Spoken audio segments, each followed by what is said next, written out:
Hi everybody, I'm Alex. Welcome to Somewhere in October. We need to talk about Donnie Darko. I cannot believe it has taken me 28 years to watch this movie.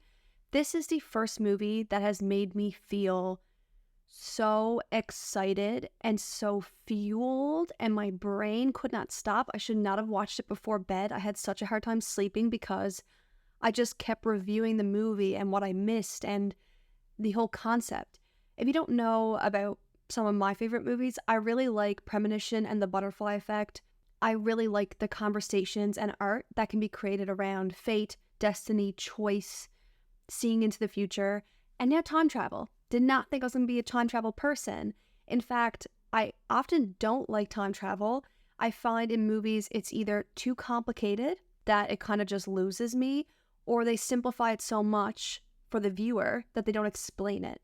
But Donnie Darko had a completely different way of reviewing this, and we're just going to go over my full review. This will have spoilers, because I'm talking about everything. So go watch the movie right now, put it at the top of your watch list because it's amazing, and come back.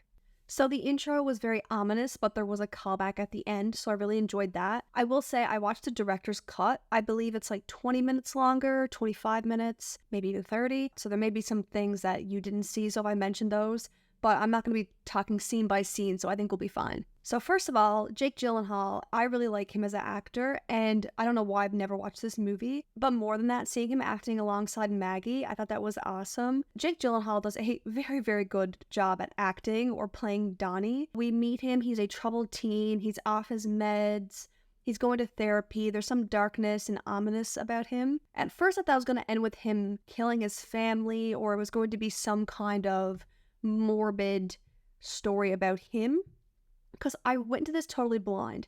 I think I've seen a picture of the bunny ears, so that's all I knew. I didn't even know the face of Frank. That's the bunny's name that we meet throughout this movie. It's not so much an imaginary friend as it is something in his consciousness. It often comes when he sleeps, but throughout the movie, I mean, he's awake and it's there. We see him sleepwalking and I'm thinking, okay, maybe it's like a drug haze, maybe it's the pills that he's on.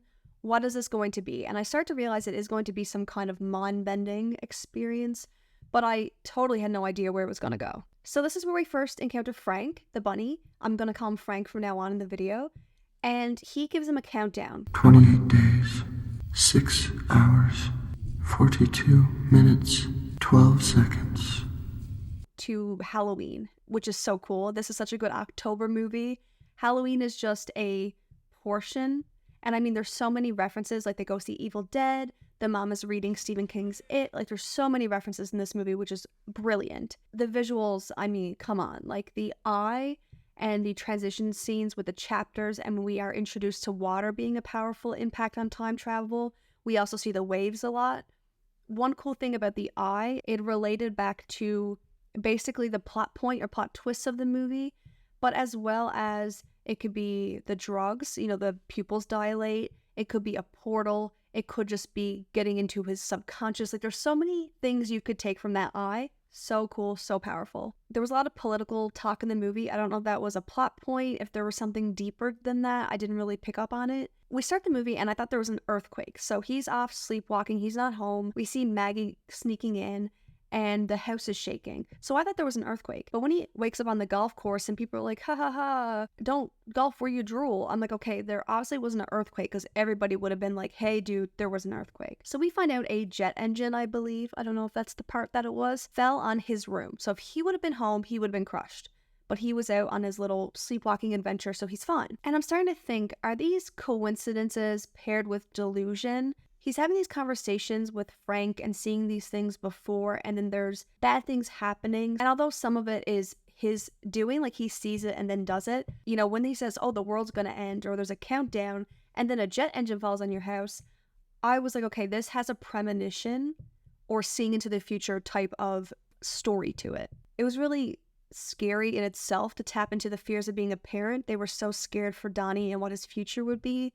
They thought about other people they knew that went crazy and things like that. It just really talks about, not to get too deep into it, but people becoming parents think it's so simple. Like, you just need to protect your kid. You just need to do this and that. How do you protect your kid from what's going on inside of them? And that is something that is done really, really well in this movie. He has a really good relationship with his parents, even though he's acting out. So it's nice to see that it's not him against his parents. It's everybody fighting this thing that's taken him over, whether that be mental illness or, what's going on. So he meets this new girl, Gretchen. It's a very coming of age, teenage love. That's a big aspect into this. He has a sister, there's friends, there's bullies. He has an older sister trying to worry about college. We have all those things captured, but what I really liked about this is it was plot points. It wasn't dwelled upon. There weren't these big lessons it was trying to teach. We just had that great plot in there and moved on. So this is when he sees the old woman, Grandma Death, Grandma Grave. I can't remember what they called her, but her name actually ends up being Roberta Sparrow. Roberta Sparrow is an older woman that people kind of mock or make fun of. She's a recluse, and she actually used to be a professor who was a nun, and then she read a book that made her transition to science, but then she just went off the deep end, as people will say. And she's always checking her mailbox. What is fascinating at the end, which I didn't realize till I was half asleep and had like an epiphany and woke up, was she was checking the mailbox for the letter from Donnie because that is what she saw. Because she's also having this time travel, or she's a receiver, as it's called in the book, The Philosophy of Time Travel. Also, is this a real book? Can I read it? So we see the school flood in a hallucination or dream that Donnie has, and then we see that he takes an axe and floods the school himself. So we're starting to see how, I'm not sure if Frank influences him to do it, but he helps him get away with it. So whether Donnie wants to do it himself or not, I'm not too sure. This is one of those movies where you definitely need to watch it a couple times and see what you can pick up on, which I love because there's so many different things. The pacing of this movie was really well. It's like it just kept putting puzzle pieces, but not drawing straight lines. Like you had no idea what the image was going to be, but the puzzle pieces were all over. It's just so fun. I can't wait to watch again. So he's acting out, he's doing things, but he's getting away with it, at least to some extent. Also, Seth Rogen being a bully was just so funny to me. I can't take him seriously. The kids were ruthless in this. Maybe it's the time, the 2000s, definitely. I think about when I was in school, so it was pretty brutal. And then there were scenes that you got to know Donnie a little bit more about who he is on a intellectual level, which he is very intelligent. It's kind of funny that they portray the difference between him and other boys his age by having that Smurf conversation where they're just sexualizing the girl Smurf. And he's like, Papa Smurf didn't create Smurfette. Gargamel did. She was sent in as Gargamel's evil spy with the intention of destroying the Smurf village. I love this. And then we find out that the older woman had whispered to him in the movie something very early. The way I was replaying that, turning the volume up, turning subtitles on, could not hear it. And it was that everybody dies alone or something to that extent. And then he's talking about that with his therapist on having some existential dread. I didn't know if this was all going to end up with him taking his own life. I wasn't sure if that was going to be a big part in it, this fear of dying alone. And although it did have themes in this, I can't wait to talk about the ending, but we're not there yet. So then he has this hallucination when they're sat down watching football, and there's this clear jelly-like substance coming out from his chest. I think in the book it's thorax. This jelly thing coming out, and so he can see things before they're happening. He can see the movements people will take, but he also sees his own movements, so he can see where he's going to go next, but in a way that it led him to where he's going to go next. Would he have even went there himself? It's a very mind-boggling thing. But he finds a gun. He doesn't do anything with the gun. We don't know where the gun goes. He keeps that from his therapist, so then I kind of know he has planned to use it somewhere. Again, I had no idea how this was going to end. I was really nervous. Then they start talking about he could have schizophrenia. And I'm like, okay, that makes a lot of sense. Maybe that's where this is going. So he's having these interesting conversations with the physics teacher or the science teacher who was talking about the Philosophy of Time Travel book. He's the one who gave it to him, and he's the one who told him about Roberta Sparrow. So they're having this really interesting conversation. I'm so stuck on this. It didn't even click to me when the movie finished. This is something that I had to sit on, and now I am just so fascinated because, like I said, I love chaos theory. I love premonition. I love that kind of theme. And they talked about, so this jelly thing that's coming out is showing him his destiny. If you are shown your destiny, what does that mean? And then the physics teacher started to say, well, if you could see where you would go, that means it's not technically God's will because you would have a choice. If you can see where the future goes, that means you can take a choice on where your destiny goes because you know where you're expected to go. You can choose to veer off it. The difference in this movie and Premonition, which I would love to do a deep dive on, maybe one day on my channel. In Premonition, she tries to control the situation and it still ends up happening. With this one, we're starting to see that the question is coming up, if you could divert, would that change destiny? Would that change the fate? If you could make a choice to change, would everything change? So Donnie's kind of having a manic episode when he is at the speech by, is it Jim Duggan? I feel like that's a name of somebody who has done crime on YouTube or something, like the Duggars or something. Anyway, so this like, all you need is love preacher guy.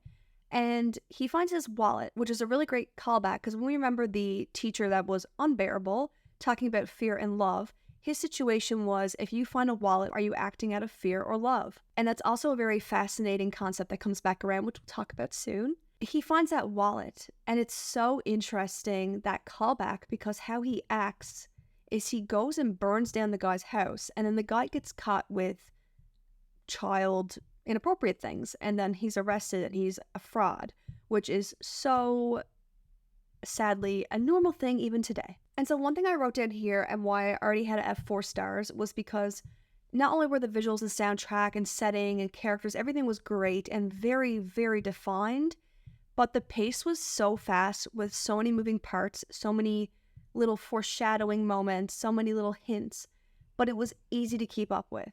I was never once being like, wait, what? When did that happen? Or how does that make sense? I was just constantly saying, oh, that's a callback, or this is because of this, or this can relate to this, which makes it fun. So one of the best scenes in this movie is when they're in the theater, and that is the picture I've seen before. So when the bunny is taking off his mask to show him his face, I really thought Jake was going to see himself, and this was going to become this mind thriller where maybe he's battling a darker side of him, but it's this random guy named Frank. But he has an eye that's like missing. It's giving Carl from The Walking Dead, but it's bloody. And he's like, what happened to you? And we don't really get a good answer. Then I was like, is this like a demon? Is this possession? Why is he thinking about this? I kind of knew something about the eye was going to come back around, but I had no idea. I had no idea how that was going to happen. I love Drew Barrymore's character in this. She was crude in the best kind of way. The scream she let out, I loved it. A lot of us have had those English teachers specifically who push the boundaries and really give you literature and things to push you a little bit and get you to think. And that's why I love this movie so much. It really makes you think. If you haven't noticed, I love to pick things apart. I love to project and see what this art teaches me. Because movies are going to teach you something different. Sometimes they're just going to be entertaining.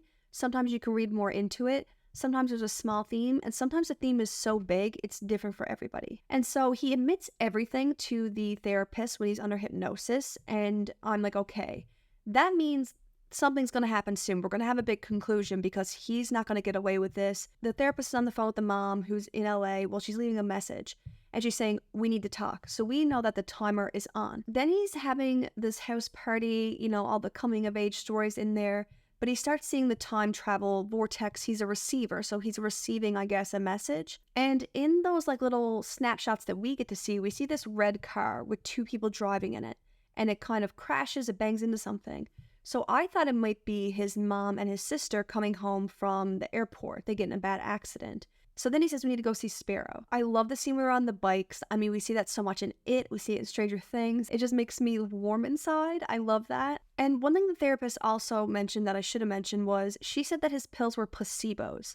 So that rules out drug haze. So maybe something is happening where he's schizophrenic or he just has a darker side. Something's going on.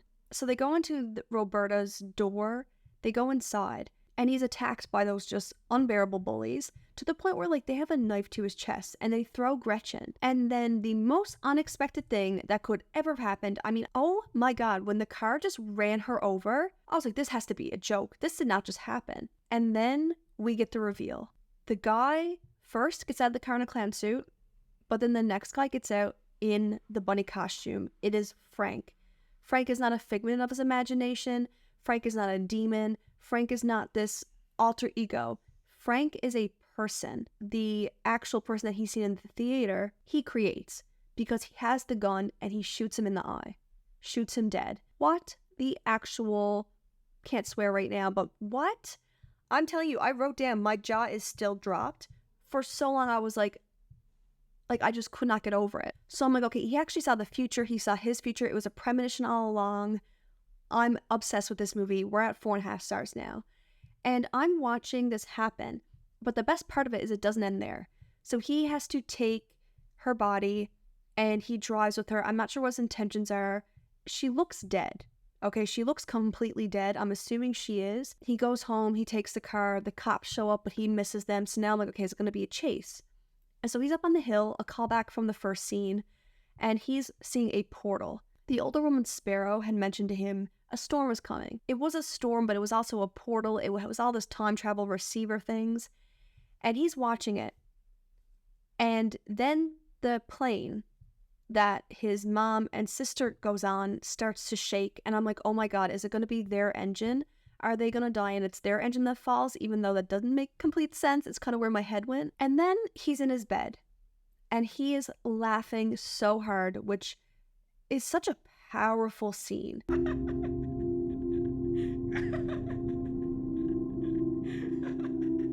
It's when he was in his bed at the beginning and he was reading his book where he would have went sleepwalking or went out, but he goes to sleep. And then we're faced with the scene of what we saw at the beginning of the movie where I thought it was an earthquake, where Maggie comes in, everything shakes, and the jet engine falls. But the difference is he's in the bed. And it falls on him and it kills him. I have chills talking about this. I'm shocked. It was brilliant to see so many callbacks in that one moment. Because for one, we talk about fear and we talk about love and we talked about dying alone and what that looked like for most people. And it's a fear, it's something scary. But in that moment, he felt love. He felt peace. And also when we talked about destiny, we talked about if you could see it, if you could control it, would you make a difference? And if you did make a choice, would it make a difference? And he saw everything that would happen if he didn't lie in that bed that night. So he chose to sleep and stay there, sparing Frank, sparing Gretchen. You know, so many things unraveled that would have happened. And it's really highlighted because Gretchen actually shows up on her bike and she's talking to a little boy like, oh, what happened there? Oh, what was his name? She waves to the mom. And I am just left in awe. It is a brilliant movie. I never expected it to go that way. Even with this time travel, before I saw it was a premonition of Frank, that Frank was actually this boy that he was going to kill. I thought it was going to be something with mental health. I thought it was going to be something with possession or just having a darker side. And then when I saw it was a premonition, I never dreamt that he would be able to control his destiny and change fate, which is a very different ending that we get in Premonition.